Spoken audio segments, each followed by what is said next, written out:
Política cultural o politización de la cultura. Ese es el tema de nuestra próxima actividad y vamos a dar la bienvenida a nuestros invitados, Javier Grossman, Ismael Manelo González, Susana Baca, Martín Bonavetti y Luis Alberto Quevedo. Adelante, por favor.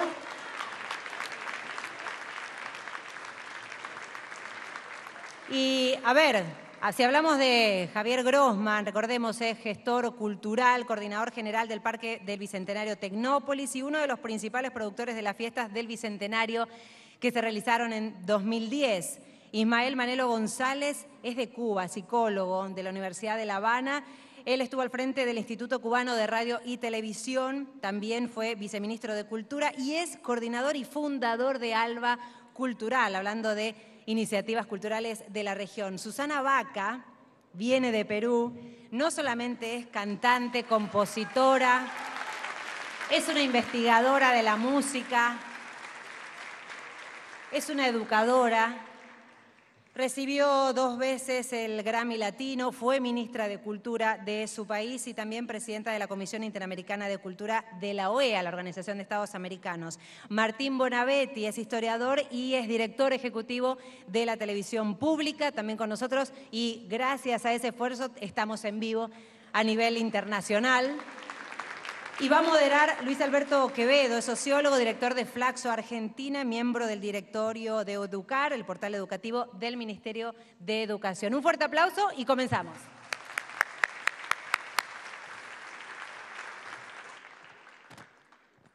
Bueno, buenas tardes a todas y todos. Para mí es un enorme orgullo y un placer moderar esta mesa, coordinar a estos creadores, artistas, gestores culturales, responsables de las políticas públicas en materia de cultura, es decir, personalidades de América Latina a veces invisibles, que no siempre tenemos noticias de ellos justamente por los medios de los cuales recién estaba haciendo referencia Víctor Hugo y los demás panelistas. Para mí es un placer también acompañar un debate que me parece que forma parte de una agenda que en la región no ha tenido la misma fuerza que otros debates. Nosotros hemos vivido años de repolitización en América Latina, hemos vivido años de discusiones fuertes en materia de economía, de posicionamiento como región, de posicionamiento global. Hemos tenido debates muy importantes sobre lo que significa la patria grande, lo que significan los sueños de esta región. Pero me parece que aquellos que nos manejamos dentro del ámbito de la cultura, todavía estamos en deuda con lo que ha significado estos 10 o 15 años, esta década larga que ha vivido América Latina. Me parece que todavía tenemos muchos temas que merecen detenimiento, reflexión, que merecen debate, que merecen que quienes estamos en el campo de la cultura en América Latina tengamos este tipo de encuentros y tengamos este tipo de cruces entre nuestras experiencias históricas. Y creo que el campo de la cultura, además, se ha politizado en el mejor sentido que se puede decir esta palabra, ¿no? La bella palabra política. Se ha politizado porque se ha puesto en cuestión al poder, se ha puesto en cuestión el lenguaje, se han puesto en cuestión palabras. Recién escuchábamos justamente eso, ¿no? Un debate sobre qué significa la palabra neoliberalismo en nuestra región, por ejemplo. Pero también es una región que ha tenido 10 o 15 años de una creación extraordinaria, en muchos sentidos, ¿no? Una creación en el sentido más puro y más ligado a lo que es la producción artística en cada uno de los campos.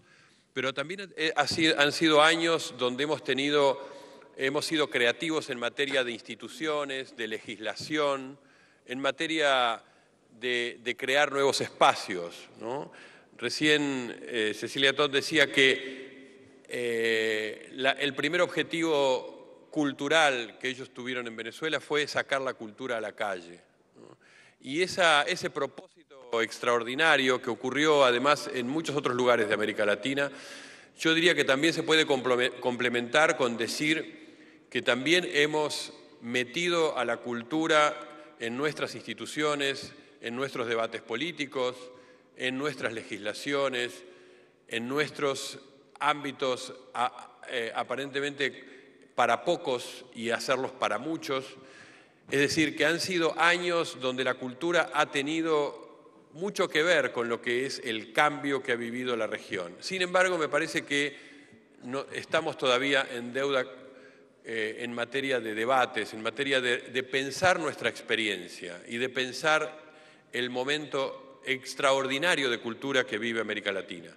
Por eso, además de agradecer mucho al Ministerio de Cultura de la Nación y a todo el equipo de Ricardo Foster, que han sido muy generosos en invitarme a este foro, quiero decir que para mí es un orgullo darle la palabra a estos 4 creadores, a estas 4 personas que hoy van a disertar. Y voy a comenzar dándole la palabra a Susana Baca.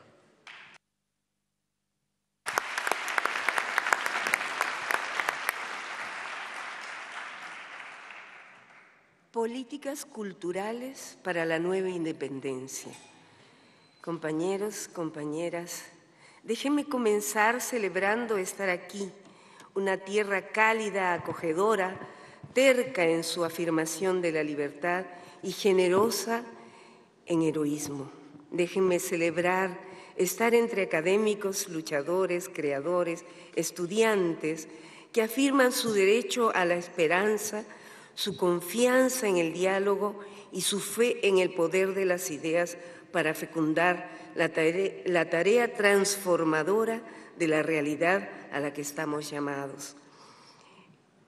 Pero también, y con el corazón en la mano, permítanme llamar la atención porque entre todas las exposiciones dichas con convicción plena en estos días, en los debates sobre la historia y las perspectivas sociales a conseguir, la defensa de lo alcanzado en estos años de algunos de nuestros países dirigidos por hombres y mujeres preclaros y con gran sensibilidad y convicción social, he encontrado muy poco, casi nada, en las reflexiones sobre los desafíos buscados y proyecciones sobre el qué queremos como pueblo desde nuestras almas.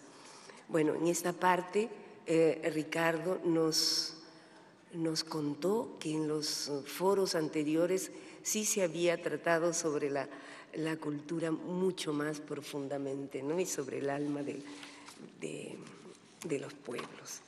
Somos pueblos que bailan, cantan y que bordan, que transforman el barro, que se enamoran y escriben poemas de amor y desamor, que tenemos multiculturales maneras para hacer y decir, y que todo esto está amenazado por la pobreza de lo utilitario, de la alienación a un patrón de conducta pobre y chabacano, sin raíces propias, aquellas que nos da identidad y sentidos de pertenencia a lugares y espacios geográficos. Debemos en una primera instancia definir y afirmar una noción de la cultura que no sea aquella que se considera útil porque solo produce beneficios, desintegrando la exploración, la invención, la creación, porque no son rentables y autosostenibles. Para todos los creadores, el propósito fundamental de la cultura es promover valores, ampliar la sensibilidad, llamar a la empatía y a la contemplación, ponderar un sentido heroico de fortaleza. Para todos nosotros es importante la tensión entre las propuestas culturales desde lo individual y las políticas culturales desde el Estado, porque ya hemos aprendido los horrores culturales de las dictaduras de derecha y la pesadilla de los comisariatos políticos culturales en algunos procesos desde la izquierda. Por eso, déjenme confesar que últimamente mi reflexión cultural se siente desafiada e interrogada por 3 manifiestos de vital importancia. Primer manifiesto, que nos cuidemos unos a otros. Segundo manifiesto, que cuidemos el planeta que es nuestra casa. Tercer manifiesto, que usemos los talentos para producir riqueza pensando en el bien vivir social y en acabar con la pobreza. El primer manifiesto me revela porque soy una mujer negra que viene de un país y vive en un continente racista, en un continente con centenas de culturas y lenguas menospreciadas y en riesgo de extinción por pueblos cuyos territorios les son despojados en nombre del progreso. Entonces creo que debemos luchar para que el Estado cumpla en general las condiciones de convivencia intercultural que no sean solo retóricas, que atraviesen la actividad del sistema educativo y permeen la administración del conjunto del Estado. Vivo en un continente donde todavía miles de niños y niñas mueren por causas evitables, donde la anemia y la desnutrición son realidades comunes para 1 de cada 5 personas, donde la necesidad de sobrevivir lleva a 1 de cada 4 personas a la aceptación de condiciones abyectas de trabajo, sin contratos, sin horarios, sin descansos, sin seguro y con salarios míseros. Entonces creo e invoco desde esta palestra para que la política cultural desde el Estado deba cultivar la noción de la dignidad de todos y cada uno, el sentido del derecho, la exigencia de los derechos y la obligatoriedad del deber de cumplir las propias responsabilidades con sentido solidario. Creo firmemente que no nos hemos olvidado de cuidarnos los unos a los otros, de atendernos con diligencia, así como también creo que lastimosamente hemos aprendido a desinteresarnos de los hijos y de los viejos ajenos. Creo que en la carrera por hacernos un sitio y por ganarnos la vida estamos olvidando a los demás o viéndolos más bien como una competencia, y la educación desde nuestras escuelas la hemos convertido en el ser competitivos como un valor supremo. Entonces, las políticas culturales de la nueva independencia deben denunciar el espejismo del progreso individual. La historia nos enseña que los pueblos pagan con violencia social y delincuencia la falta de solidaridad y el egoísmo de los más codiciosos. Sin solidaridad, sin cuidado intergeneracional, sin gobierno con base en derechos humanos y con una cotidianidad de indiferencia y exclusión, seremos víctimas de la injusticia, de la violencia, la mentira, la fealdad y la desesperanza. En un segundo manifiesto decimos, cuidemos nuestra casa común, nuestro ajetreado y frágil planeta. Me siento interpelada porque vengo de un país donde la minería informal e ilegal, la tala discriminada, el tráfico de especies biológicas preciosas depreda el ambiente, envenena a los pueblos amazónicos ribereños, deja huellas siniestras que perduran por decenios, donde el ingreso de los productos transgénicos no han ayudado a mitigar el hambre, más bien ha maltratado nuestra casa común. Declaro que las políticas culturales para la nueva independencia deben denunciar algunos espejismos. El espejismo del progreso inagotable para todos, que acarrearía automáticamente el crecimiento económico, porque la realidad nos muestra que la distribución de la riqueza es dolorosamente menos equitativa cada vez y que hacen falta presión y decisión política para que el progreso llegue a todos. Otro espejismo que denuncian las políticas para la nueva independencia es el de la disponibilidad de creciente consumo para que todos, porque el planeta no es inagotable y porque la falta de respeto a sus ciclos y a sus límites ya está afectando y puede acabar por deteriorar la vida de todos. Por eso hay que cuidarse de las promesas de progresar destruyendo o modificando los ecosistemas, porque no siempre este progreso llegará a todos y más bien no será posible reparar los daños ecológicos. Por eso hay que promover una política de austeridad, de transformación y reuso de las materias, de aprecio a la calidad más que a la cantidad, del disfrute de las relaciones interpersonales más que el de la competencia y el solo tener y el ostentar. El tercer manifiesto, que me lleva más bien al ejercicio de reflexionar sobre el desarrollo del talento y de la productividad, que debiera ser necesariamente pensando y realizado con un sentido solidario de la producción de riqueza, con un fuerte compromiso por la tarea épica de erradicar la pobreza y hacer posible el bien vivir de todos y para todos. Creo firmemente en la necesidad de promover el trabajo y la productividad, pero al mismo tiempo no creo en quienes desprestigian el ser ingenioso y creativo y critican la búsqueda de la excelencia cuando se trabaja para terceros. Desconfío de quienes consideran al empresario como una fuerza demoníaca. Creo al mirar muchos procesos de nuestra historia que le ha hecho mucho mal a la América Latina la creencia de un Estado todopoderoso que en nombre de una utopía de igualdad invierte y administra y sustituye y desdeña en todo a la participación privada. Desconfío de los partidos que prometen organizarlo, reglamentarlo, vigilarlo todo. La historia muestra que muchas veces algunos de sus burocracias terminan cometiendo abusos y llenándose de privilegios en nombre de la estabilidad y las conquistas sociales. Me siento comprometida con un mundo donde cada uno se sienta responsable de sus talentos y quiera producir y reconozca la necesidad del trabajo en equipo.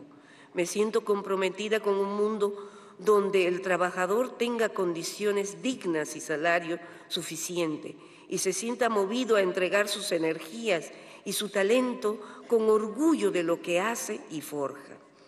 Estimados todos, he sido ministra en un país donde los sueldos básicos son menores a $200 mensuales. Para nosotros es impensable pagar $20 por un libro o un disco o un video. Entonces, sin querer, pero en la práctica, estamos promoviendo una cultura de la usurpación y la piratería. Esto es triste, ¿no? Yo no entiendo la lógica que lleva el producir caro, poco y caro. Me parece un poco esquizofrénico discutir el derecho intelectual de los productores culturales sin discutir al mismo tiempo el derecho al acceso de todos a la cultura.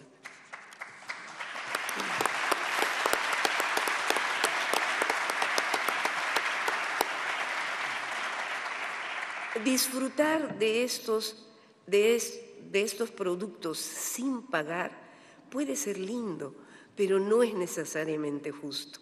La producción cultural es una actividad que requiere de inversión económica con la necesaria participación del Estado, desde el Estado y sus actores sociales.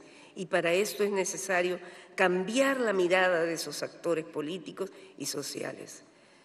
Muchas veces los políticos matan la cultura porque desprecian la cultura, pero creo más bien porque le tienen miedo. En nuestra sociedad actual, como reconoce el filósofo Nusho Ordin, se considera útil solo lo que produce beneficios. En esa lógica, la música, la literatura, el arte, las bibliotecas, los archivos de Estado, la arqueología, son todas cosas que se consideran inútiles, porque no producen beneficios. Por eso, no nos extraña que cuando los gobiernos hacen recortes, comienzan por estas cosas inútiles, sin darse cuenta de que si eliminamos lo inútil, cortamos el futuro de la humanidad. El drama que vivimos es ese. Todos los ámbitos de nuestra vida están contaminados por la idea del beneficio y del lucro. Ya no educamos a las nuevas generaciones en el amor por el bien común, por el desinterés. Los educamos en el amor al dinero, a lo útil, al beneficio personal. Muchas veces los profesores y rectores universitarios se han convertido en managers y hablan en lenguaje contaminado por la lógica económica. Los estudiantes estudian para conseguir créditos y para pagar unas deudas. Este lenguaje no es neutro, demuestra que el lenguaje del lucro domina todas las capas de la vida. Kant lo explica muy bien. Si yo voy a un concierto, ¿en qué me beneficia? Mi amor por la música es un amor desinteresado y solo ese amor me hace mejor. En una sociedad corrompida por la dictadura del beneficio, el conocimiento es la única forma de resistencia, porque con el dinero se puede comprar cualquier cosa, parlamentarios, políticos, jueces, el éxito y la vida erótica. Solo hay una cosa que no se compra con el dinero, el conocimiento. Si soy un gran magnate y quiero comprar el saber, ni un cheque en blanco me valdría. El precio del saber es el esfuerzo personal. El conocimiento no se compra, se conquista. Creo, entonces, que no hay nueva independencia sin discutir las lógicas de producción que conducen a que nuestras obras sean privilegio de pocos. Se dice que el acceso a la cultura es un derecho, pero del dicho al hecho hay mucho precio. Es una perspectiva de independencia. En una perspectiva de independencia, las palabras del artista, de la mujer o el hombre comprometidos con su pueblo, del profeta, del luchador honesto, pueden rescatarnos de la rutina sin sentido y del aturdimiento, y devolvernos la poesía, la voluntad épica, la capacidad de entrega y desafío. Evoquemos las palabras de Saramago en el ensayo sobre la ceguera, recordándonos que qué es ver en un mundo de ciegos y la necesidad de definir qué es lo que uno permite y qué es lo que no puede permitirse si quiere conservarse como ser humano. Recordemos el alerta de Umberto Eco que nos insta a darnos cuenta que se ha perdido la vergüenza y que en un mundo que nos torna insignificantes y anónimos, en un mundo donde prima el espectáculo, muchas veces vacíos de contenido, al cual llaman mentirosamente cultura, y donde estamos tentados a aceptar cualquier cosa por un momento de fama, porque la notoriedad nos parece valer más que la honra. Propongo en este foro retomar las palabras de la vida, la palabra derechos, que diferencia las sociedades humanas de las jaurías de fieras y que nos convoca al reconocimiento del otro y de los otros con justicia. Palabra solidaridad, que nos evoca la acción inmediata y eficaz en respuesta al otro, que no depende de las burocracias ni la administración y que puede rescatar de la vulnerabilidad y devolver la condición de ciudadano. La palabra paz, que suele ser junta con las palabras encuentro y perdón, que nos convocan a la serenidad emocional, a la convivencia diligente y cortés, a la buena vecindad, al reconocimiento intercultural y a la tolerancia. La palabra compromiso que nos recuerda que sin proyecto y acción somos como moluscos y que la libertad no es solo falta de ataduras, sino elección de un sentido para vivir la vida entre los demás. La palabra amor, que puede volvernos trémulos y fieros, delicados o ardientes, y puede amarrarnos a un cuerpo y suspendernos del anhelo, que nos recuerda la energía fundadora de mundos y nuestra posibilidad de hacer mejor el mundo en que vivimos. En un mundo que cambia, yo creo en el poder de la palabra, sea canción, poema, novela, cuento, drama, ensayo o discurso, del arte de todo. Entonces, para finalizar, convoco desde aquí, en medio de estos grandes y libres pensadores, que como en todas las épocas de las transformaciones para manifestarse contra la destrucción de la cultura y de nuestra capacidad de reacción, yo creo en el poder de la cultura y creo que hay palabras que marcan las culturas. Y por eso yo insisto, no nos pueden comprar la vida.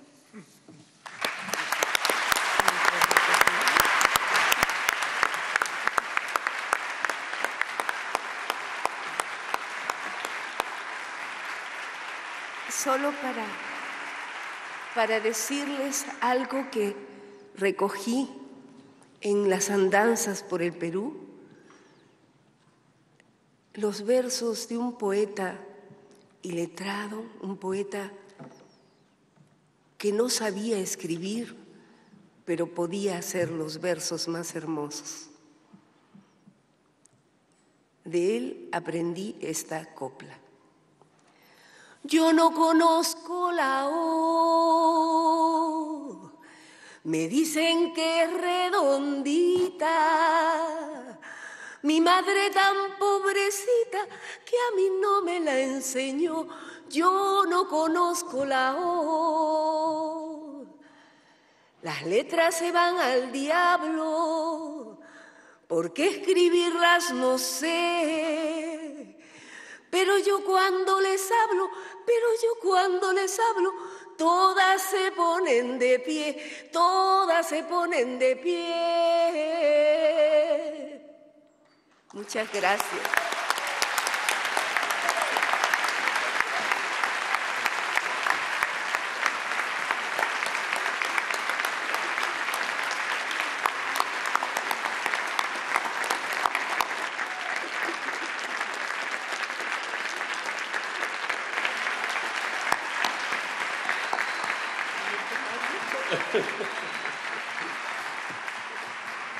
Bueno, muchísimas gracias, Susana Baca. Y ahora, ¿cómo seguimos esta mesa? Ahora Javier Grossman se está por ir. ¿De qué es capaz Javier?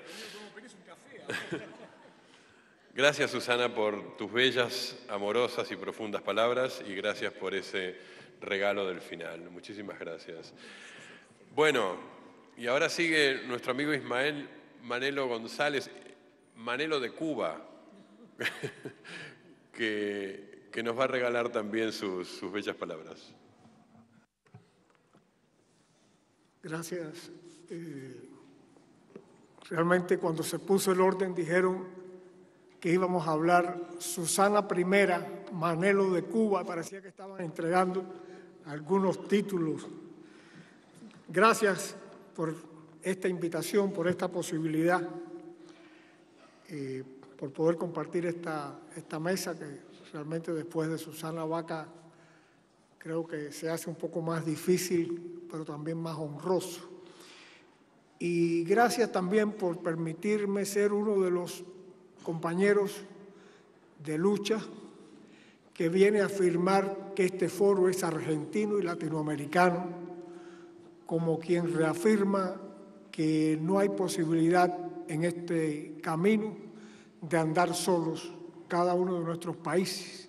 Y creo que este foro quiere subrayar que tenemos que librar esta batalla y tenemos que ganar esta batalla todos juntos en América Latina y el Caribe. Por tanto, es un compromiso, es un honor poder llegar desde Cuba a sumarme a esta reflexión que también implica un serio compromiso. Susana decía que confesaba, yo también quería confesarme, no sé si es que estamos en tierra de papa, pero yo realmente cuando leí por primera vez el título de la mesa pensé que era una interrogación. Yo pensé que estábamos hablando de política cultural o politización de la cultura, o sea, una interrogación. Después dije, no, están contraponiendo dos nociones. Después dije, no, la O también quiere decir que son similares conceptos. Y realmente estas tres opciones se me fueron agitando y dieron lugar, en definitiva, a 11 pequeñas notas, pero al final 11, que son las que yo, si ustedes me lo permiten, quisiera poder colocar y compartir con ustedes. La primera realmente es tomar en cuenta que efectivamente la comunidad internacional ha venido prestando creciente atención en las últimas décadas al tema de las políticas culturales. Y es también cierto que en materia de políticas culturales, la cultura lleva ventaja en el consenso de qué entendemos por ella, todavía es un concepto en desarrollo, hay varias definiciones aceptables y aceptadas. Sin embargo, quizás el acompañamiento por este término de política, que desde sus orígenes se muestra polisémico, ha venido también a cargar prevenciones y aprehensiones, también por un uso y un abuso de lo que en nombre de la política se ha venido ejerciendo desde el empleo del poder.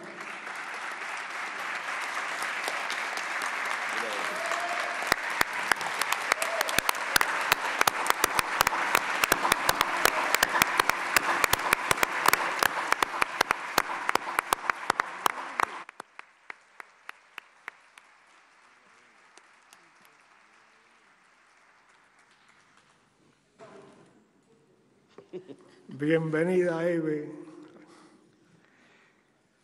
Decíamos que efectivamente por cultura se ha venido ventilando crecientemente, por políticas culturales se ha venido perfilando crecientemente una noción y una agenda que nos dio por llevar nuestra mirada hacia aquella conferencia mundial de México en 1982, que ya dotaba a la comunidad internacional de una vasta y enriquecida y esclarecida agenda de lo que podíamos nosotros estar contemplando si hablábamos de proyectar, diseñar una política cultural. Ahí estaba y se mantiene la creación artística, el patrimonio, las relaciones entre cultura, educación, comunicación, los temas de planificación y de cooperación, que en definitiva pueden ser revisitadas, pueden ser reconsideradas, pero por supuesto ya nos dotaban desde entonces de una sólida mirada a qué podíamos entender. Si bien vemos que podemos enriquecerla, también la hemos empobrecido.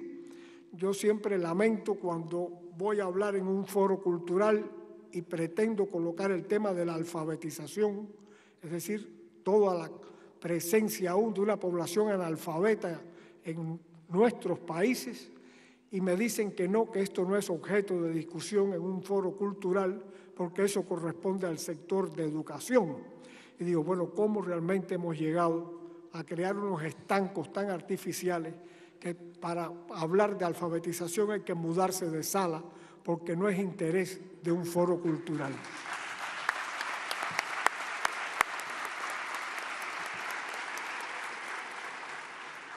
Creo que en este sentido podemos nosotros conformar una determinada agenda que viene también presentándose en el ámbito de la UNESCO. Aquí tenemos a 2 embajadores de nuestros países en la UNESCO. Tenemos al maestro Estrella, tenemos también al maestro Galo Mora de Ecuador, que actúan a nombre de nuestros países en la UNESCO.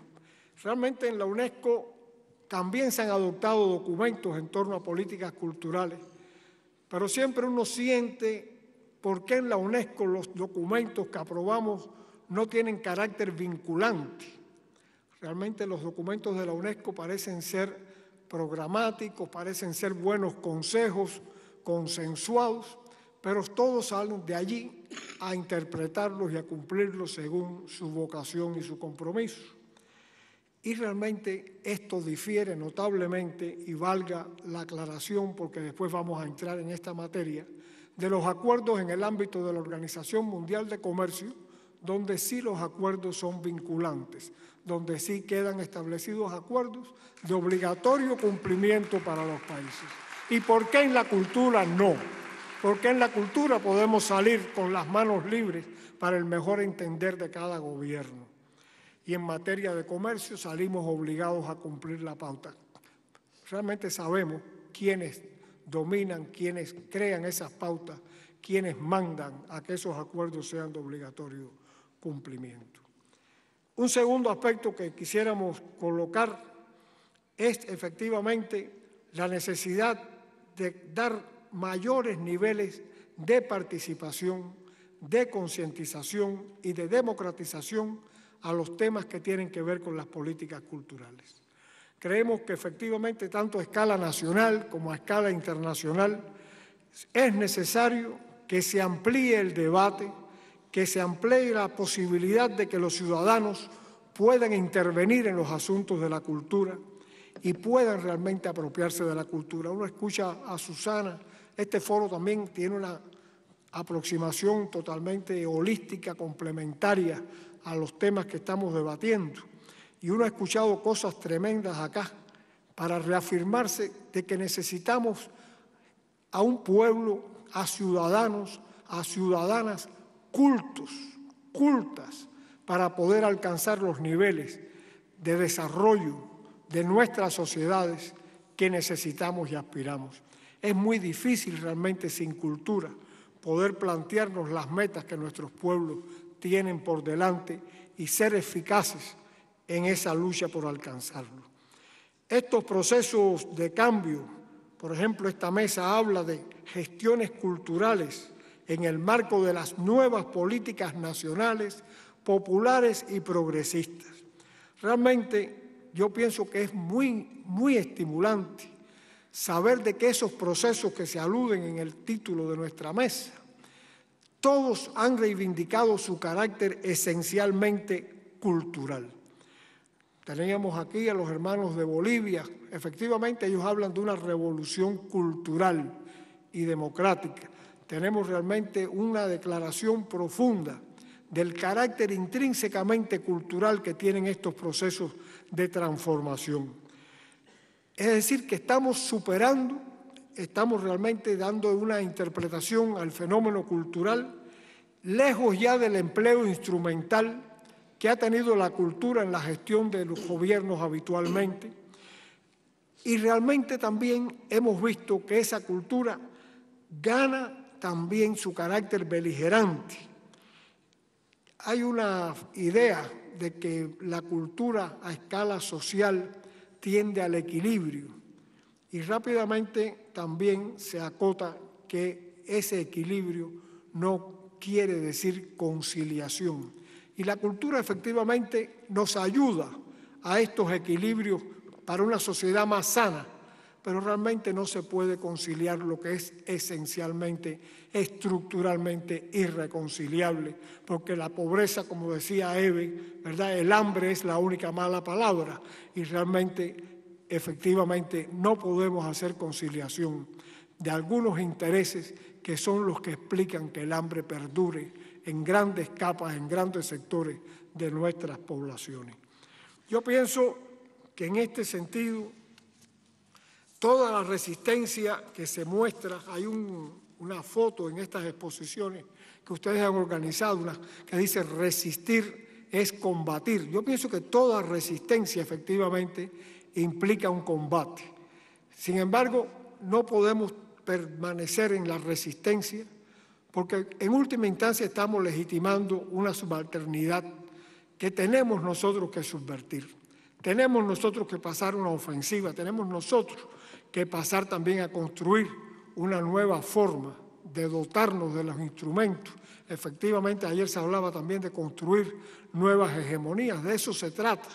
Y realmente mucho más justas, mucho más democráticas, mucho más también de participación y de justicia social para todos. No se trata de pasar a ningún tipo de práctica que pueda deslegitimar la justeza de lo que estamos aspirando y estamos, de hecho, construyendo como en la propia Argentina.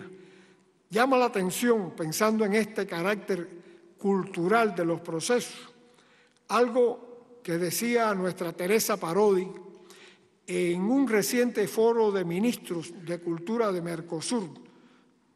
Digo nuestra Teresa Parodi porque es la ministra argentina, pero la artista de todos nosotros, entonces nuestra también.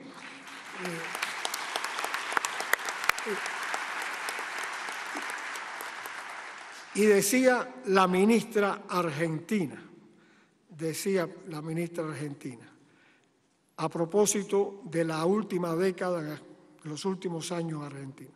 Dice, desde que Néstor Kirchner comenzó su gobierno, evidentemente el modelo político y económico también es cultural y por eso, dice Teresa, es profundamente irreversible. Yo pienso que esa aseveración de que el carácter intrínsecamente cultural de un proceso lo hace irreversible es algo que nosotros tenemos que tomar nota, porque cuando yo la leía pensaba en las causas últimas que pudieran estar explicando, por ejemplo, la desintegración y desaparición de la Unión Soviética. Y nosotros realmente consideramos que en la base más profunda fueron los errores culturales que se cometieron, los que llevaron a que no pudiera haber una superación de otros tipos de problemas que estuvieron presentes en esas sociedades. Y creo que es muy valioso que nosotros encontremos entonces que la cultura es consustancial a los procesos de cambio que estamos viviendo y es parte indisoluble del proceso de emancipación y de justicia social al que aspiramos. En un tercer momento quisiera compartir la conciencia que todos tenemos, Susana también lo enfocaba, de que vivimos una profunda crisis, una crisis internacional, donde se resultan muy connotadas las esferas económicas, financieras, alimentaria, energética, ambiental, como se ha subrayado en varios momentos, y que es de hecho realmente una crisis cultural. Y una crisis cultural en el sentido de que estamos hablando de una crisis civilizatoria, de una crisis de modelo, de una crisis de paradigma, donde realmente como el hombre ha encarado la vida, prácticamente ha tocado fondo y tenemos nosotros que plantearnos otras formas de convivir entre nosotros, entre los países y también en la relación con la madre tierra, como se ha estado destacando. Creo que los peligros ya no se discuten cuando se habla de la cumbre de cambio climático, cuando se habla de si aún estamos a tiempo de revertir los procesos. Creo que estamos efectivamente llamados a una lucha frontal, valiente, culta, por establecer nuevos valores, por establecer una nueva relación de convivencia entre nosotros. Es la América Latina y el Caribe, también se ha dicho, la región de mayor inequidad del planeta. A esto nosotros realmente siempre asociamos, caramba, y vivimos apenas separados por un río de la potencia imperial más poderosa económica y militarmente que ha tenido la humanidad. Bueno, se ha dicho, ¿verdad?, que esa relación es una relación compleja y que explica muchas de las cosas de las que ayer y antier estuvimos escuchando, sobre todo ayer, de cómo se fue reconquistando la América de aquella primera independencia. Tanto tenemos, o sea, aquí Tristán situaba 3 palabras que a mí me parecieron fundamentales, esa triada, ¿verdad?, de revolución, independencia y victoria. Yo digo, bueno, realmente yo pude tener el privilegio de ver triunfar la Revolución Cubana y he tenido el privilegio de vivir y trabajar para ella prácticamente toda mi vida. Y yo recordaba entonces que cuando muy temprano en la Plaza de la Revolución de La Habana se aprobaba con brazos alzados una declaración llamada la Segunda Declaración de La Habana frente a una ofensiva ya de aquella época en la OEA contra la América Latina una vez más. Estamos hablando de aquellas alianzas para el progreso, estamos hablando de todos aquellos actos que se pretendieron poner en boga para adormecernos, para convencernos, para desmovilizarnos. Realmente la Segunda Declaración de La Habana ya decía que realmente venía un momento de segunda y definitiva independencia para la América Latina. Y estamos hablando de años 62. Y ya había una conciencia en la Revolución Cubana de que efectivamente se necesitaba de una lucha, de una batalla por la segunda, y se afirmaba que entonces esa segunda iba a ser definitiva independencia. Creo que eso realmente, cuando uno vive en Argentina un foro por la independencia, cuando uno está mirando ese bicentenario, cuando uno está viendo los cambios que hoy se ponen realmente en valor para lograr que esa independencia sea definitiva, uno piensa qué importante es también hacer la revolución para poder entender el mundo en que vivimos. Y resulta entonces que esa revolución nos va colocando en conceptos donde, por ejemplo, alguien como el Papa Francisco, en su encíclica reciente, nos indica que es urgente avanzar en una valiente revolución cultural. Es muy interesante que se hable en términos de valiente revolución cultural, convocados desde el Papa a la comunidad internacional. Yo creo que son cosas que realmente pasan por la idea, uno le da una lectura, vuelve sobre ellas. Yo leía y decía, bueno, alguien que sabe un poco de revolución como es Fidel Castro, decía que una revolución solo puede ser hija de la cultura y de las ideas. Y decía, bueno, realmente cuánta experiencia, cuánto que hacer se va conjugando para llegar a la conclusión, por una parte, de que si la revolución o los cambios son intrínsecamente culturales, los cambios son irreversibles. Y por otra parte, uno se acuerda entonces de que efectivamente para una revolución no hay otra opción que ser hija de las ideas y de la cultura. O sea, esto creo que va conformando un pensamiento, una posición para el tema que estamos tratando de colocar. En esta crisis de la que ya hemos referido, por supuesto, hay un signo que la distingue, que es su carácter, su proceso, el proceso de globalización. Hay un eminente teólogo, escritor brasileño, Frei Beto. Beto incluso habla de globocolonización, porque realmente es una globalización de signo francamente colonizador, de un signo francamente hegemónico, dominante. Creo que en ese sentido muchas son las cosas que tendríamos nosotros que plantearnos para encarar esa globalización desde posiciones que no pueden realmente comulgar con ingenuidades, como tampoco pueden comulgar con dogmatismos, ni pueden tampoco asociarse a nacionalismos estrechos, a posiciones conservadoras, a posiciones que nos estanquen, que nos hagan detenernos, que nos hagan realmente mirar hacia donde quieren los que mantienen esta posición de dominación sobre nosotros. Creo que nosotros tendríamos en este sentido que plantearnos frente a esos centros de poder planetariamente hegemónicos, tendríamos nosotros también que reconocer que sus producciones, que son colocadas en circuitos comerciales y mediáticos, han venido también asociándose como una gran maquinaria que ha socavado y ha minado la diversidad cultural. No pudiéramos hablar de políticas culturales con ingenuidad. Tenemos que realmente saber que hay una batalla presente, que están realmente apostándose por una homogenización de un signo francamente hegemónico que nos pretende desmotivar, desmovilizar, hacer iguales, bajar la guardia.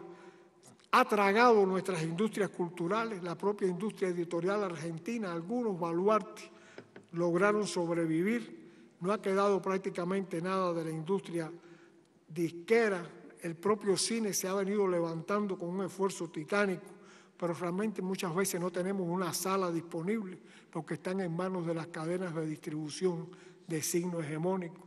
Todo eso realmente trae también, alguien preguntaba, ¿qué público podía tener?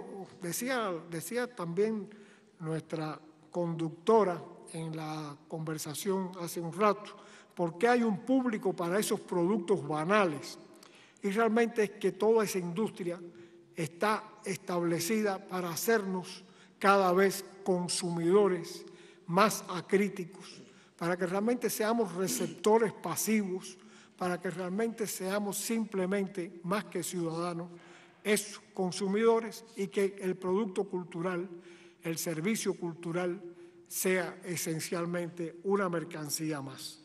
Creo que son peligros, que son batallas que se están dando hoy, donde ese producto se caracteriza por su banalidad, por su simpleza, donde se convierte en verdaderos fetiches que persiguen efectivamente adormecer y desmovilizar.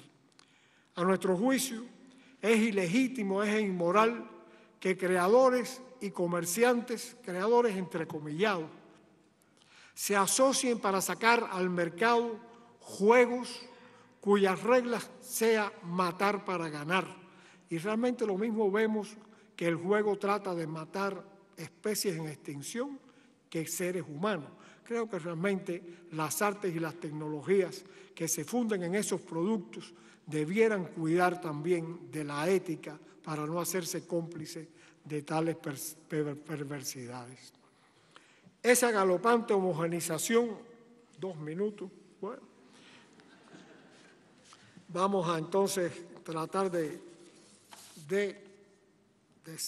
saludar la influencia del MICA argentino para establecer realmente producciones de verdadero valor que se contrapongan a esa tendencia hegemónica. Y vamos a recordar también que cuando vamos a ver qué hay detrás de política cultural en toda esa avalancha hegemónica, vamos a encontrar que en la sociedad que lo produce y que lo pauta, no encontramos apenas algo que hable de políticas culturales. Y revisando en los Estados Unidos, por ejemplo, algo como la Corporación de Política Estratégica, su presidente nos dice que la industria del entretenimiento y del ocio, lo declara explícitamente, la industria del ocio, así como los medios de comunicación, están sujetos en Estados Unidos a la política comercial, al igual que los automóviles. Creo que realmente uno puede entender mejor qué se nos viene encima cuando efectivamente son mercancías y no bienes culturales las que nos traen. Y por si fuera poco, yo invitaría también a pensar en otros órganos menos culturales, como pueden ser la USAID o pueden ser la ANET, que existen en el gobierno norteamericano y en la sociedad de los Estados Unidos para fomentar la ayuda internacional o para fomentar la democracia, y realmente todo lo que uno puede imaginarse de para qué han servido, ¿Para qué sirven? Aunque algunos países nuestros ya las han mandado a retirar de sus predios. Uno, cuando lee un libro poco difundido para su valor, como La CIA y la Guerra Fría Cultural, de Frances Stonor Saunders, uno se percata que esa imaginación nuestra se queda muy corta para todo lo que se ha hecho por parte del poder hegemónico de los Estados Unidos por devastarnos culturalmente. Bueno, hay otras ideas, como por ejemplo el papel de los intelectuales. Pienso que una política cultural tiene que partir de reconocer el papel de los intelectuales, su participación activa, su capacidad protagónica.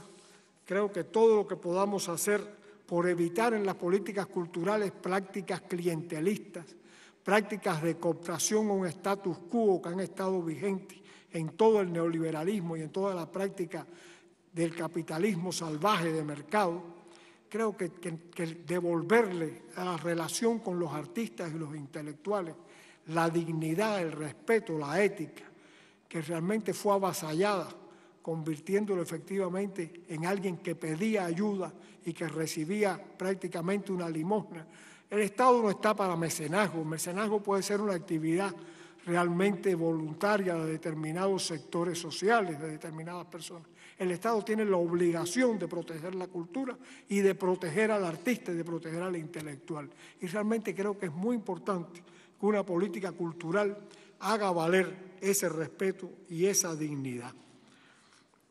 Pienso, por último, en una frase que habla también del momento que vivimos. Recuerdo al más universal de los cubanos, un poeta que cayó combatiendo con su pistola, que no tenía mucho ejercicio en su uso. Y José Martí decía, de pensamiento es la guerra mayor que se nos hace, ganémosela a pensamiento. Yo pienso, compañeras y compañeros, hermanas, hermanos, que efectivamente en esa guerra de valores, en esa guerra de símbolos, que es a la que estamos sometidos, nosotros tenemos también que imponer nuestro pensamiento, nuestras culturas, nuestra vastedad y riqueza cultural, que es una de las fortalezas más importantes que tenemos para ganar esa batalla. Y para seguir con la triada que Tristán nos propuso, en esa batalla hay un argentino que nos dejó cuál era la divisa, y lo hizo cuando hace exactamente 50 años se despedía de su pueblo, un pueblo que también lo hizo su hijo, un pueblo que también él sintió suyo.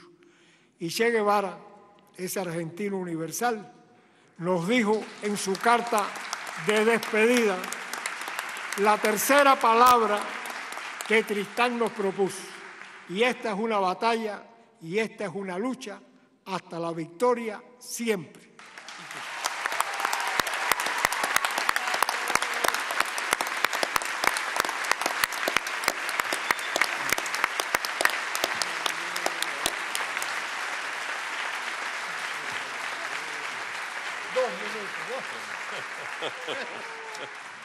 Muchísimas gracias a Ismael, muchísimas gracias por tus pensamientos, por tus reflexiones, por tus preguntas, por los interrogantes, por todo lo que nos has dejado. Entre las muchas cosas que nos has dejado en ese muy lindo texto, está esta pregunta, si el cambio es irreversible, que es una pregunta que en nuestros oídos argentinos suena de un modo muy particular, y me gusta que la respuesta sea en tus palabras, que eso está en nuestras manos.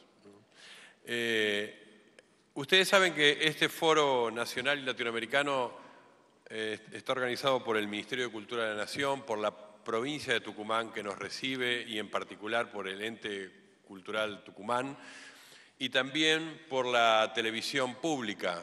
Así que vamos ahora a darle la palabra al director ejecutivo de la televisión pública de Argentina, que ha sido además responsable de buena parte de esos cambios que hemos visto en esa pantalla tan querida por todos nosotros. Martín Bonavete. Gracias, Alberto. Muchas gracias. Y en primer lugar me gustaría agradecerte a vos, Ricardo, a vos, Matías, a tu equipo, por la inmensa tarea que vienen desarrollando y que, en definitiva, lo que están logrando es de restituir la palabra a la discusión, al debate profundo de ideas, sacarla del ámbito de la mercancía, de la injuria y volverla a hacerla circular en el uso del hombre común. Porque yo creo que el significado profundo de estos foros es realmente el de la restitución de la palabra. Y fundamentalmente en una perspectiva absolutamente novedosa, aunque parezca mentira, en un territorio marcando una impronta federal, hoy en Tucumán, en Buenos Aires, en Neuquén, en San Juan. Y este es un acto que hay que ponerlo de relieve, porque cuando uno habla de políticas públicas, fundamentalmente se trata de esto. La política pública tiene la obligación de restituir las cosas al hombre común, de sacarlo del ámbito, acá se habló de la palabra mercancía, de sacarlo de ese ámbito del mercado, donde todo tiene un valor de uso y de cambio y en definitiva solo sirve para un aspecto de consumo. Entonces, cuando se restituye la palabra, cuando se escuchan estos pensadores, a esta gente de la cultura, a estos temas que hoy realmente intervienen de manera decisiva para que podamos pensar el futuro, la verdad hay que estar agradecido.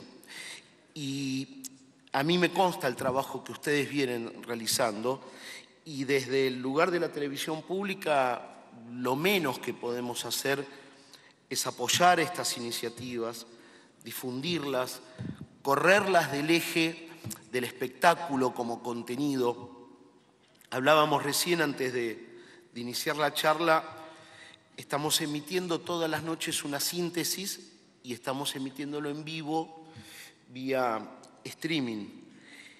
Y es notable porque el volumen de audiencia que tienen estos foros, es decir, supera cualquier previsión de cualquier cronista de espectáculos hablando de rating. Digo, ayer a las 12:30 de la noche, en términos de audiencia, había prácticamente más de 200.000 personas viendo, siguiendo estos foros. Y eso habla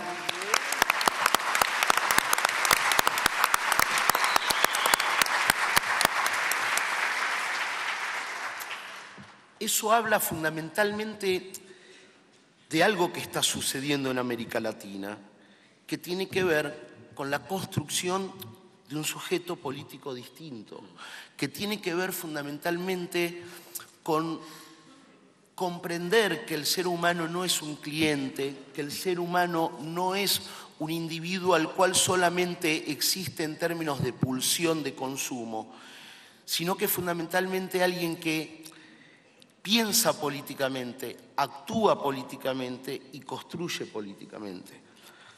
Acá hablábamos Susana hacía referencia a la cultura como mercancía.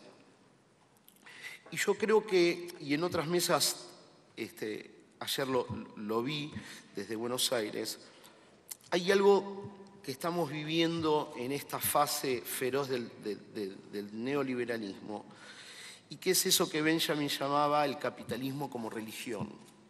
Digamos, y el capitalismo como religión es fundamentalmente la religión de la cultura, es decir, como proyección hacia el mundo, el capitalismo es básicamente una cultura que imprime un sentido absoluto a las cosas.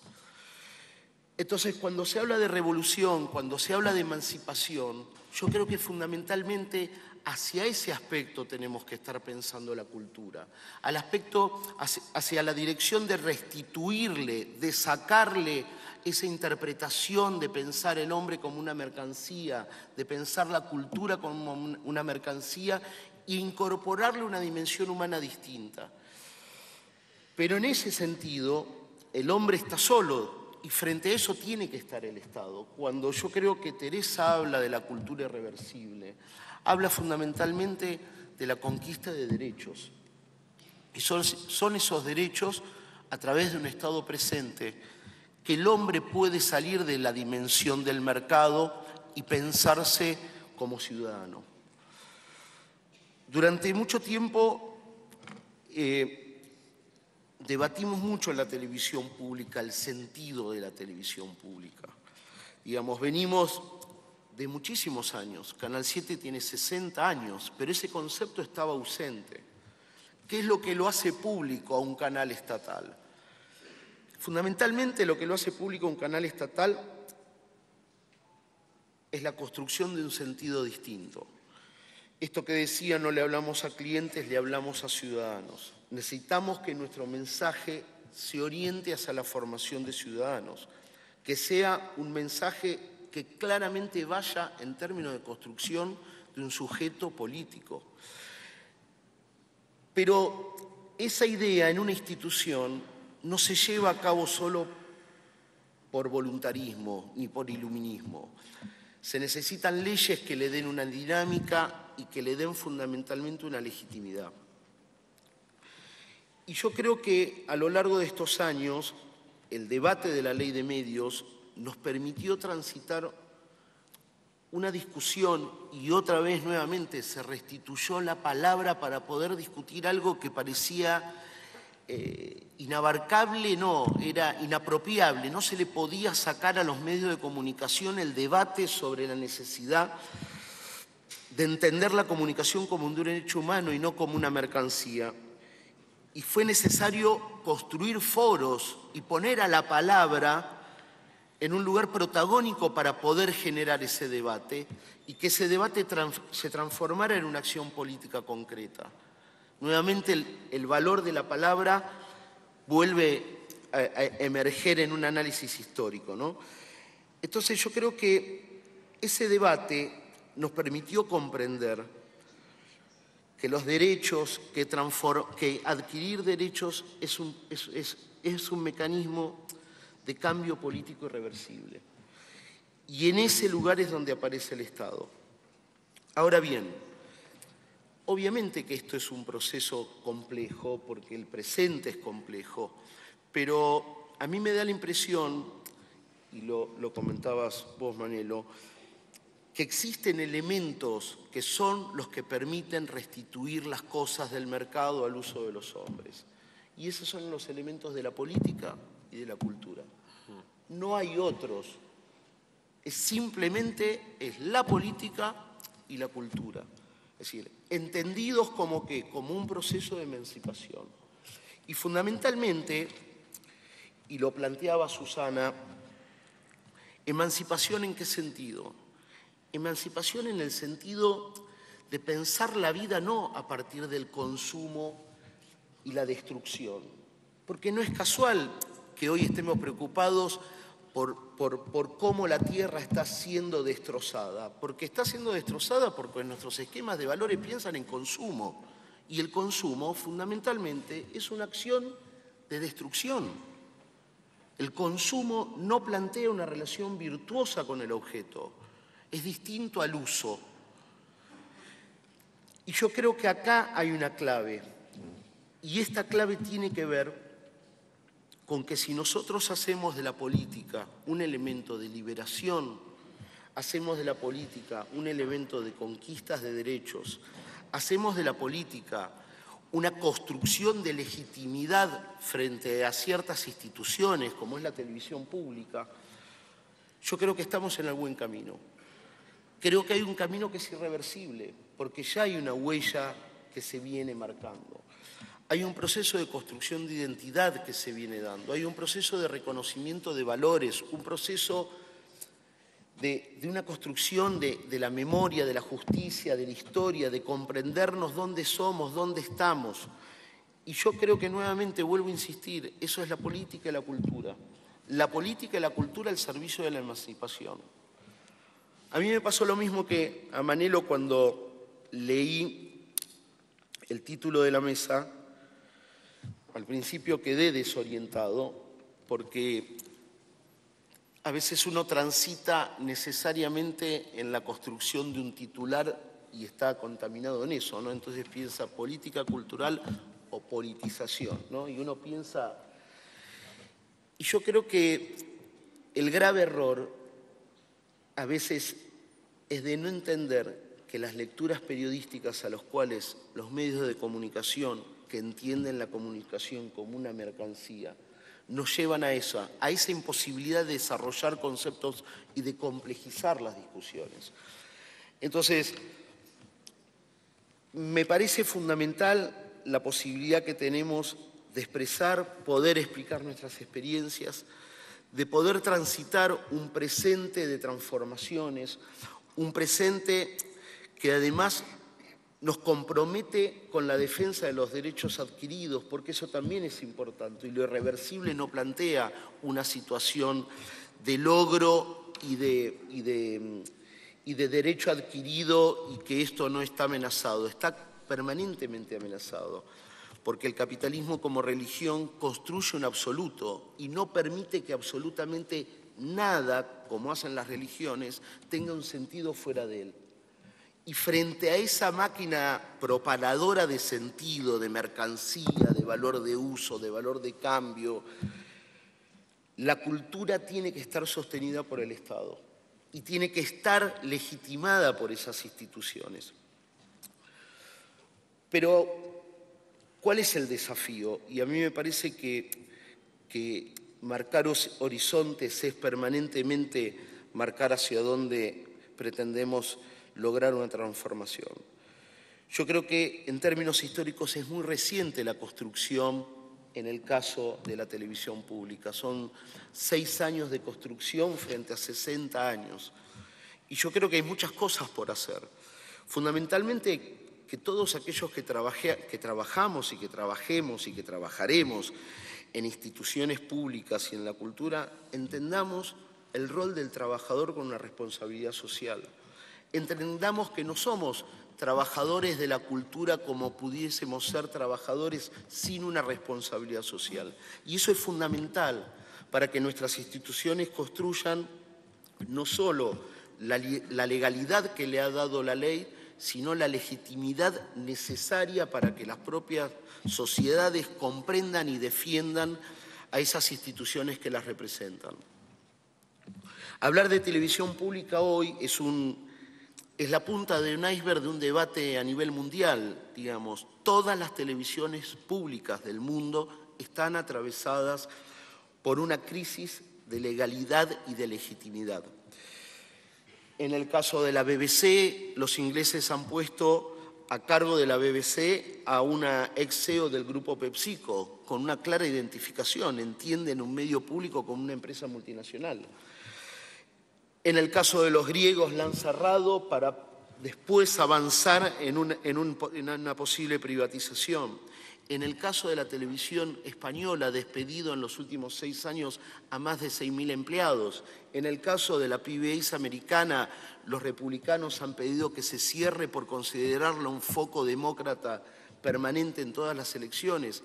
Digo, es el emergente. Pero ¿por qué es el emergente de una discusión donde los medios de comunicación son esencialmente los que le dan sentido? Y en esta actualidad, en la actualidad de Grecia, fue feroz como los medios de comunicación ya no dan sentido, son los que generan el terror.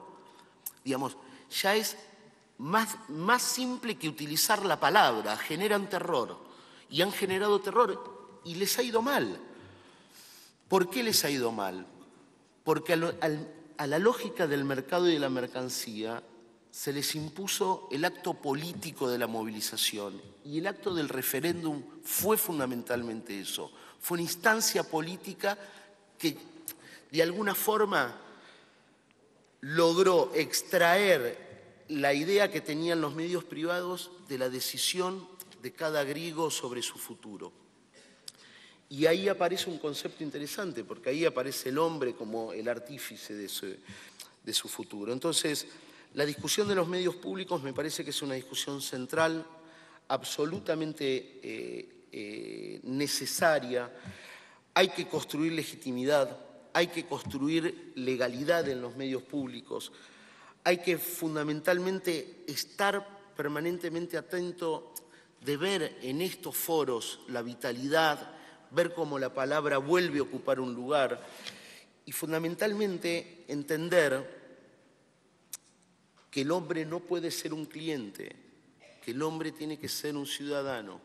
Y si sostenemos eso, y si a ese hombre le damos calidad, y si a ese hombre le damos literatura, y si ponemos los mejores referentes nuestros a discutir, y si visibilizamos todo esto que pasa en la Argentina, sin lugar a dudas, yo creo que estamos en un muy buen camino, que es necesario estar refrendándolo.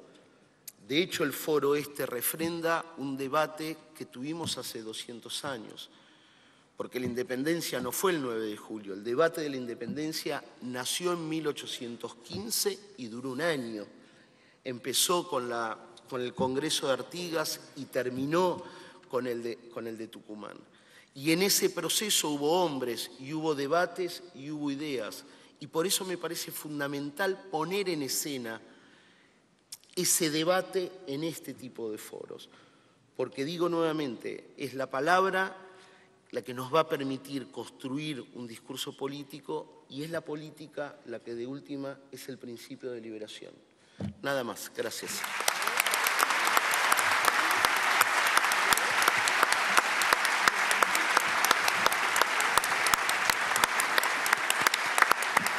Muchísimas gracias. Muchas gracias, Martín, por tus palabras. Muchas gracias por esta reflexión que anuda política, cultura, emancipación, construcción de sujetos, historia, nuestra historia. Muchísimas gracias además porque parte de tu tarea es poner en práctica esto en tu experiencia en la televisión pública y que todos valoramos mucho. Permítanme contarles una pequeña anécdota personal. Hace pocos días, en una charla con alguna gente del mundo académico, o sea, una charla aburrida, salió la pregunta, ¿cuál fue el hecho cultural más importante de los últimos 10 años?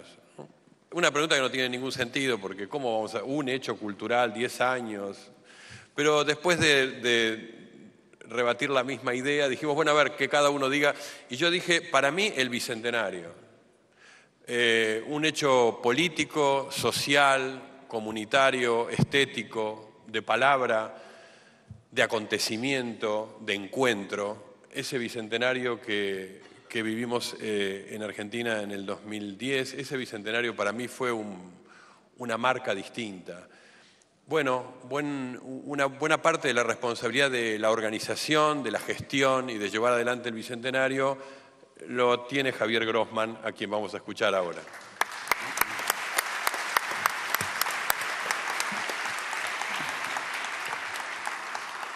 El problema es estar rodeado de amigos que dicen este tipo de cosas después, entonces uno después se emociona. Primero, digamos, la verdad que para mí fue una sorpresa que me hayan invitado a un foro donde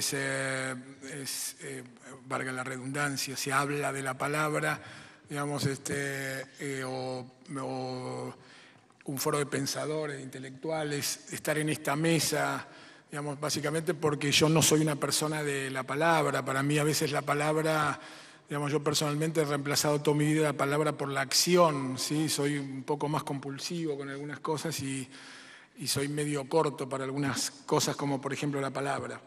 Lo cual es bueno para ustedes porque al final, digamos, hablar poco para todos va a ser un beneficio. Que yo hable poco, digo. Segundo, realmente, para mí, digamos, es una emoción estar en una mesa. Bueno, Beto es un amigo de toda la vida. Digamos, ya hemos hecho juntos, ya nos podemos convertir en un show, digamos, hemos hecho estas cosas más de una vez. Susana Baca, para los que han entrado alguna vez a mi oficina, la musiquita que se escucha de atrás es una mezcla entre Divididos, himnos y marchas soviéticas, Nirvana y Susana Baca, ¿sí? Digamos, y es así, no hay mucho más que eso, digamos, ¿no? Sin que me acuse el INADI, para mí hablar de una negra presuntuosa es hablar de Susana Baca, es un tema, digamos, yo lo escucho mínimamente una vez por día, digamos, así que, digamos, para mí es muy fuerte. Y la emoción también, digamos, que haya traído, digamos, a esta mesa algunas frases, algunas palabras, Manelo, digamos, como hasta la victoria siempre, o del Che, y, digamos, también es realmente muy fuerte. Y por supuesto no quiero dejar a Martín, digamos, que me ha hecho acordar a mí que me cuesta hablar delante de gente, porque uno siempre estoy detrás con un auricular, como aquellos que están escondidos por ahí, que ahora se hacen los vivos, pero todo eso, digamos, que apenas nos pueden estar viendo unas 200.000 personas, cosa que, digamos, no me pone demasiado tranquilo. Bueno, vamos a hablar de algunas pequeñas cosas sobre, digamos, primero, digamos, que voy a hacer algunas pequeñas conceptualizaciones y después, digamos, llevarlas a lo que justamente en esto que yo decía recién de la acción, es la acción que nosotros hacemos, digamos, que tuvo que ver en su momento con el tema del Bicentenario. Nosotros somos la Unidad Bicentenario y que para nosotros lo que nos lleva en estos últimos 5 años, lo que estamos trabajando es el Parque Tecnópolis, que para nosotros es un fenómeno que quizás haya alguna vez que de hablar un poquito más largo. Pero cuando yo leía esto de políticas culturales o politización de la cultura, pensaba en el tema de políticas de Estado y pensaba en la particular relación, o mejor dicho, la no relación, la relación tortuosa entre Estado y cultura, entre Estado y arte, entre Estado y creadores especialmente, digamos, ¿no? Básicamente porque los creadores, el arte, tiene como objetivo primordial el romper lo establecido, el destruir completamente, se parte una ruptura. Digamos, Susana Baca nos emocionó cuando rompió el silencio con su voz. Estamos en un escenario teatral y, digamos, para cualquier director teatral la única forma de generar comunicación, de generar hecho teatral es romper el vacío escénico. Para un pintor es romper el lienzo, es destruir completamente el blanco y el lienzo de la superficie sobre la que va a pintar. Para un escritor hoy en día es romper el blanco, el cursor con el del papel de la máquina o antes con la tinta. Digamos, ese romper, ese destruir en los estados, no por algún tipo de predisposición especial de los que lo integran, justamente de lo que vamos a hablar es la posibilidad de buscar un Estado que genere algunos procesos de ruptura absolutamente distintos, sino, digamos, que el principio básico del Estado, en su palabra, en su etimología, es mantener lo establecido. Digamos, en esa particular cultura, los creadores lo único que vienen a traerle al Estado, en general, a los estados que piensan, digamos, desde un concepto neoliberal, donde la cultura es un gasto, donde nos plantean, dice, bueno, ¿por qué gastan tanta plata en tal cosa si esto cuesta lo mismo? A ver, yo estoy podrido, lo voy a decir públicamente, porque en la batalla cultural, y estamos metidos en una batalla cultural, a veces los buenos modales hay que dejarlos de lado. Estoy un poco podrido de los idiotas que diseñan infografías donde dice con lo que gastaron en tal evento cultural o en tal evento artístico se podrían haber construido 16 hospitales o 18 millones de viviendas. Como si realmente eso, digamos, por supuesto, digamos, de más está decir que creo que son importantísimos que cada persona tenga su vivienda, que cada persona tiene derecho a su vivienda, que cada persona tiene derecho a una salud digna, que cada persona tiene derecho a la alimentación, pero también cada persona tiene derecho a recuperar su identidad, a expresar su identidad, a encontrar que en la cultura, en el arte, en los espectáculos, en eso que ellos pueden hacer, ver, participar, ser testigos, ser protagonistas, también les va la vida y también es un derecho fundamental. Porque hace un rato, y acá me permito disentir, digamos, con algunas cosas, no disentir, sino hacer algunas marcaciones sobre cuando Susana Baca decía que de espectáculos vacíos de contenido, creo que dijo exactamente esa frase, digamos que los medios que muestran espectáculos como mercancía. No sé si estoy del todo convencido, no están vacíos de contenidos, tienen como intención vaciar de contenido, generar conciencias adaptativas. Y el fin del arte, el fin de la cultura es generar conciencias críticas. Y esto es esencial, y en eso nos va la vida, y esto es parte de la batalla. La discusión cuando...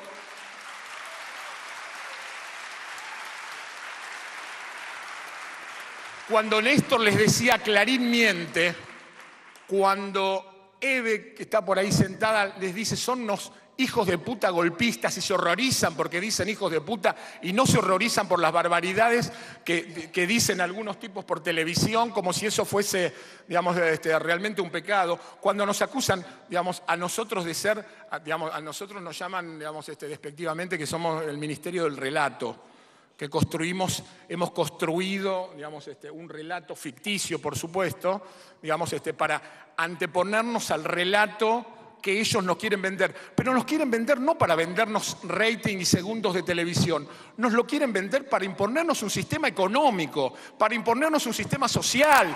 Lo mismo que los militares con Martínez de Hoz nos querían imponer un sistema con los 30.000 desaparecidos que los muertos. Estos tipos no nos tiran con los tanques a la calle, nos tiran con esas películas de mierda, con esos programas de mierda, pero que no son vacíos de contenido, sirven solamente para generar conciencias adaptativas, para generar conciencias que lo único que hagan es comprar y repetir el modelo hasta la última instancia. Y eso es lo que no nos van a perdonar, eso es lo que les duele y eso es lo que nos echan en cara. Que nosotros hayamos sacado 6 millones de personas a la calle con el Bicentenario, que nosotros hayamos hecho pasar 15 millones de personas por Tecnópolis en lo que va. Esta es la 5ª edición.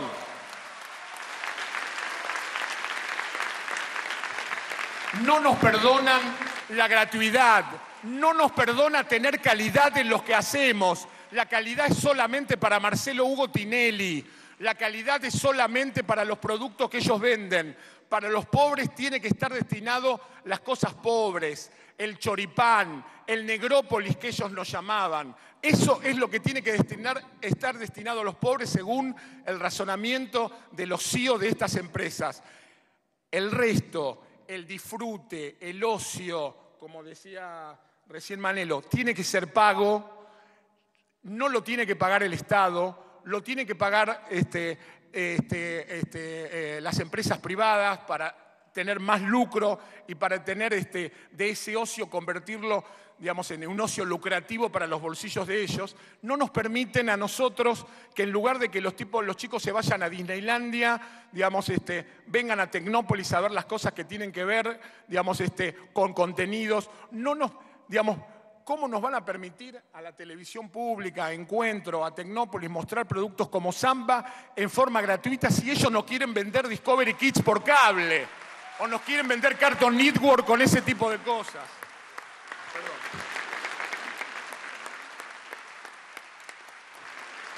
De eso es lo que estamos hablando cuando hablamos de la batalla cultural. De eso es lo que estamos hablando cuando decimos que los artistas, los creadores, los pensadores, los intelectuales, tienen por obligación, por derecho, revolucionar, pero ya no estoy hablando de revolucionar desde el punto de vista que nos traía Manelo de la Revolución Cubana, de Sierra Maestra, revolucionar las conciencias críticas de la gente. Eso es lo que no nos permiten, eso es lo que no nos perdonan. Y en eso es que nos va la vida, en eso es que nosotros tenemos que defender. Cuando hablan de un modelo, no estamos hablando de un modelo político partidario, estamos hablando de un modelo conceptual. Tenemos que defender un modelo conceptual. Nosotros no tenemos que convocarnos en estos foros para defender un modelo de un partido político, el modelo de Cristina. No, estamos hablando de defender un modelo, digamos, que realmente ha revolucionado, entre otras cosas, la forma de pensar la cultura en la Argentina, la forma de concebir el espacio público.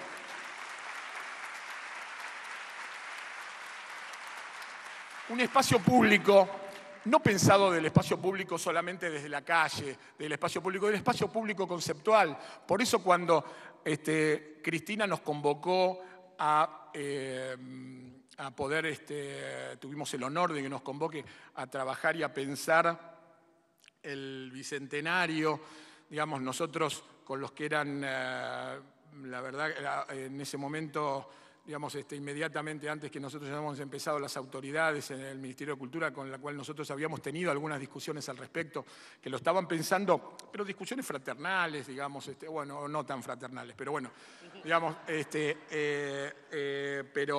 pero discusiones dentro del mismo campo, o no. Bueno, no importa, ya no me acuerdo. Pero, digamos, el Alzheimer es. Lo que nosotros decíamos es que realmente había que sacar eso a la calle, pero, digamos, Cristina en ese momento nos dijo 2 o 3 cosas, ¿sí? Digamos, nos dijo, primero, digamos, una celebración de, digamos, ella lo comparó mucho con el centenario, una celebración del centenario de todo el país, no de la Ciudad de Buenos Aires, de absolutamente todo el país, no solamente de las oligarquías, y no mirando a Europa como fue el centenario, sino pensándolo y mirándolo desde Latinoamérica. Digamos, en realidad no hicimos ninguna otra cosa que cumplir con ese tipo de cosas y sacarlo a la calle, pero no una calle física solamente, sino ponerlo en el espacio público de lo conceptual, de encontrar el lugar donde la gente pueda venir, digamos, cual ágora griego, a debatir y a encontrarse con otra posibilidad de ver las cosas. Y sobre todo, digamos, y ahora no hablo muy largo, voy a decir una sola palabra, de mí, yo vengo de los bordes de la cultura, digamos, no vengo del mainstream, digamos, cuando nosotros tomamos la decisión, por ejemplo, digamos, de Fuerza Bruta, hoy en día Fuerza Bruta se convirtió en una especie de sustantivo, digamos, que denota una forma de hacer algún tipo de arte o de espectáculo. En aquel momento Fuerza Bruta era conocida por solamente un núcleo realmente reducido de gente, digamos, no salía de juntar funciones de 2000 personas en la Recoleta. Digamos, poder llevar, digo Fuerza Bruta simplemente para saber de qué estoy hablando, digamos, ¿no? O sea, hay una enorme cantidad de artistas venidos de los bordes, digamos, que pudieron llegar al mainstream. Y es ahí, en esa ruptura, es romper también esos parámetros donde nosotros pensamos también la forma de la incorporación de los artistas, de los creadores, de los pensadores también al espacio público. Así que no mucho más.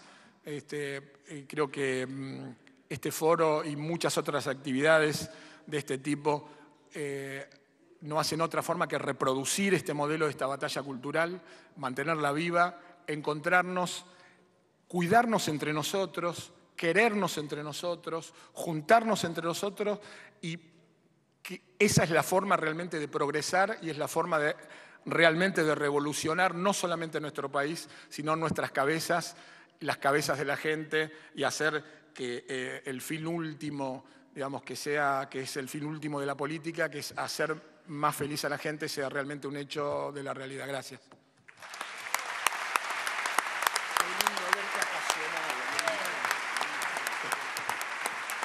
Muy bien. Bueno, muchísimas gracias a Javier, muchísimas gracias por contarnos estas ideas que son las que inspiran a un grupo de trabajo bastante grande. Yo tengo la suerte de conocer a ese grupo de trabajo. Javier trabaja... Sí, muy amigo de Danilo también. Javier trabaja desde hace muchos años en el campo de la cultura y siempre trabaja con equipos, convoca mucha gente, con equipos muy talentosos. Y gracias por tu pasión, que es eso que no tenemos que perder. Gracias de verdad. Ahí está. Bueno, ustedes saben que este foro continúa y tenemos una mesa extraordinaria ahora que nos sigue sobre la vuelta de la política. Después tenemos el acto de cierre. Hay mucha más fiesta y pensamiento y pasión y estamos bastante bien pasados unos minutos. Así que si ustedes me permiten, y yo voy a abusar acá de la generosidad y del talento de Susana, yo creo que una extraordinaria forma de cerrar esta mesa que ha sido... Esperen.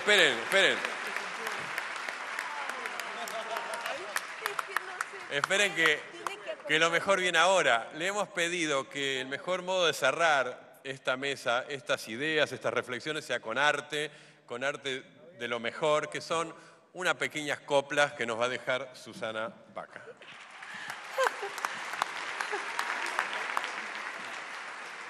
Si me permiten, quiero hacer un homenaje a Mercedes en su tierra y cantarle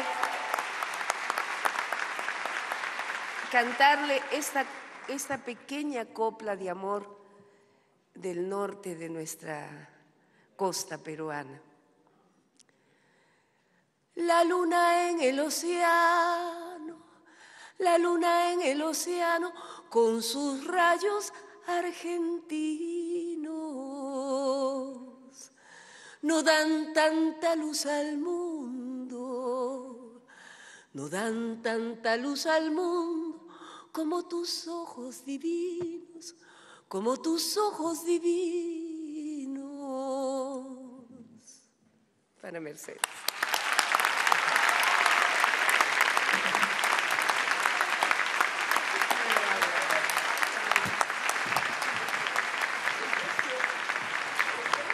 Qué buena manera, ¿no?, de darle broche a esta mesa